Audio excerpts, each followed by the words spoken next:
In 2009, I was told that I had a small tumor on my brain, but it was non-malignant.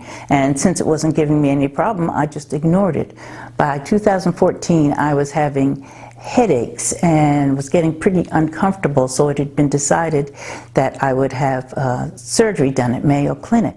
So I went in on October 17th, 2014, and Pastor Register was there, and folks from my church, and my husband and my mom, and I went in with absolutely no fear because I knew I was going to be fine. And you know what?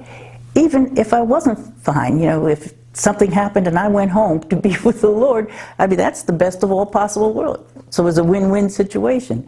But I went in, they did the operation. It was a little bit more involved than the doctor had thought it would be. And it took longer than he expected. But when he came out, he told everybody that the operation was successful.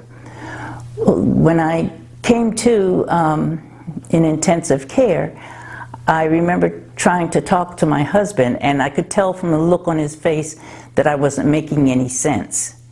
A couple of days later, I tried again, but I couldn't.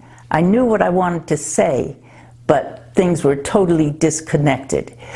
I'd say something like, "The cat didn't eat the hat, did he? He's inside the garage," when that's not what I wanted to say at all. Nothing made any sense. The doctor said that would clear up as the swelling went down on my brain. Well, I went home from the hospital, and then we got a new wrinkle. I started to make sense, but my speech sounded as if I'd had a severe stroke, or it was just garbled. It was very difficult to understand me. This was devastating to me because I'm a communicator, I minister, I teach, I sing.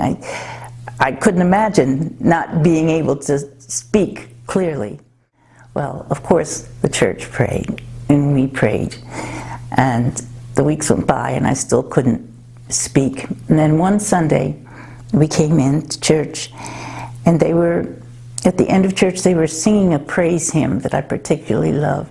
And I wanted so much to sing it, but see, I couldn't speak well to keep up with the song, you know, so it would come out pretty garbled. But I was going to sing it anyhow, you know, and I remember putting my hands up and making this pitiful attempt at praise. And all of a sudden, just like that, my speech came back. One moment I could not speak, and the next moment I could speak. I just ran up to the front of the church, and Miss Carolyn had the microphone, and I just grabbed it and said, "I can talk, I can talk." I mean, it was instantaneous. You know, there was no speech therapy, there was no anything, you know. God sent his word and healed me, just like that. I know I sounded terrible when I was trying to praise, but I think God liked it. You know, he takes what we offer him, you know, no matter how pitiful it is, and uses it and turns it into something good.